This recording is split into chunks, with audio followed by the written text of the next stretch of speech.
Other big story, the 73rd session of the United Nations General Assembly is all set for a big clash as Indian and Pakistani foreign ministers will speak at the world body in New York later today.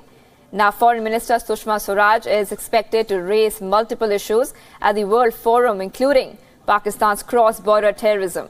Ahead of her speech at the UN, Swaraj held a series of multilateral meetings with foreign ministers of different groupings, including SAARC and BRICS, to shore up support on a host of issues, including counter-terror. The gatherings in New York come in the background of cancellation of India-Pakistan foreign ministers' meeting. Remember, India had rejected Pakistan's offer for talks, triggering a war of words between Islamabad and New Delhi. Now, since Imran Khan took office as the new Pakistan Prime Minister, Islamabad has made a strong pitch for dialogue with New Delhi, but Pakistan has continued to support terror, and that has ensured that India has said a clear no. Meanwhile, a desperate Pakistan has sought US support to bring India to the talking table, while at the same time taking personal digs at Indian Foreign Minister. Well, we've never shied away. Unfortunately, the dialogue process has been suspended for the last 3 years. Whenever there's forward movement, there's some pretext that comes in the way. We're ready. We are not asking for it, but the message is loud and clear. Whenever you're ready, Pakistan will never shy away because we want to move on. And joining us live from New York, tracking those developments, is Siddhant Sibal.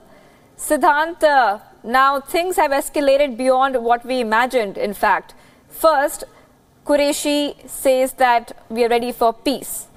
But now he's also taking personal digs at Sushma Swaraj, saying that she looks worried.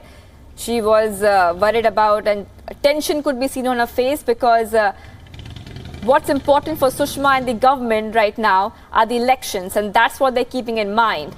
And that is the reason why India is refraining from talks with Pakistan.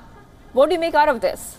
Well, yes, as I was speaking about Mr. Qureshi comes from a very feudal background, and he's a person who considers himself as the second in command in the Pakistani establishment and maybe a future Prime Minister of Pakistan. Well, he has been making very negative comments, taking pot shot at not only India but also India's External Affairs Minister, speaking at the Asia Society in New York today, where I was also present. He said, he talked about that SAARC meeting which took place, saying that the External Affairs Minister of India looked very pale and there was strain on her face, and it seems that domestic compulsions are taking toll on her. He also reacted on the cancellation of talks by India, saying that India cancelled the talk because of domestic compulsions and because of the election which are coming in 2019. So he was very critical about India, but let me tell you that India is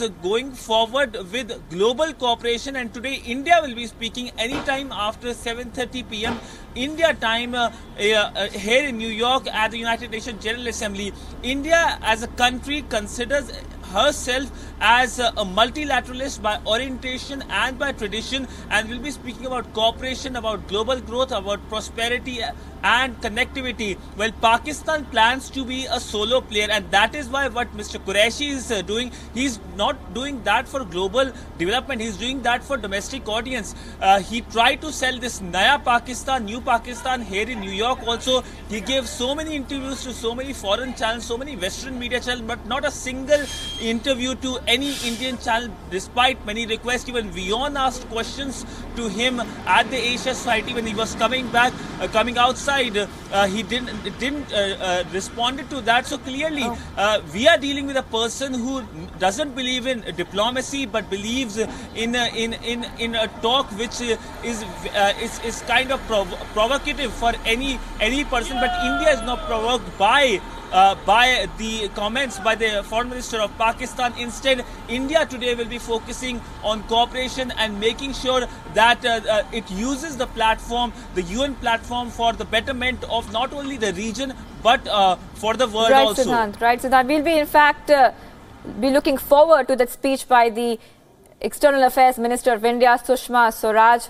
tonight in New York. Her speech will be, of course, watched pretty much by Pakistan as well. They will keep a close eye on that one.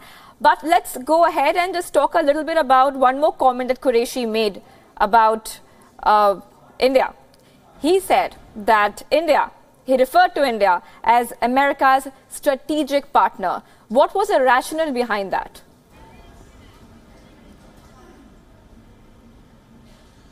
Well, you know, Pakistan and Pakistani establishment are miffed with the growing closeness between Delhi and Washington. His comments were very sarcastic in nature. He said that US should ask its strategic partner to make sure that there is peace in the region. So clearly asking Washington to put pressure on New Delhi. We know New Delhi's policy is not linked with any other country and it believes in the national interest. Pakistan has been playing as a stooge for many countries, not today, but for many decades. First it was Washington in the 80s and 70s. Today it's China. So clearly what Mr. Qureshi was saying was a frustration coming out of not able to do anything, not able to garner any support here at the United Nations. Today Pakistan stands alone because it's raking up Kashmir. Not one single country rakes up Kashmir on the global forum at the United Nations General Assembly. Pakistan is the only country that does that, and it finds no resonance when it does that. Even at various forums, it tried to raise Kashmir. At the Organization of Islamic Countries on Wednesday, it again raked up Kashmir, and India slammed not only Pakistan but the Organization of Islamic Countries, saying that they do not have any loca standi when it comes to India's internal matters. So Pakistan has been playing as a nuisance while India believes in connectivity, growth and regional development.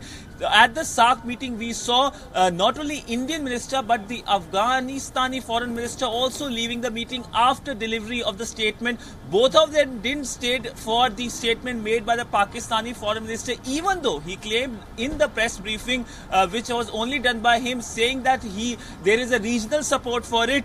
But that's not the case. And the biggest issue today the region is facing is the issue of terrorism, and that is what India will be focusing today. And I can tell you something interesting part, that India is not the first neighboring country of Pakistan to raise the issue of terrorism. It was Afghanistan that raised the issue of terrorism just 2 days ago from that same very green podium from where the Indian External Affairs Minister will be speaking today after 7:15 p.m. India time.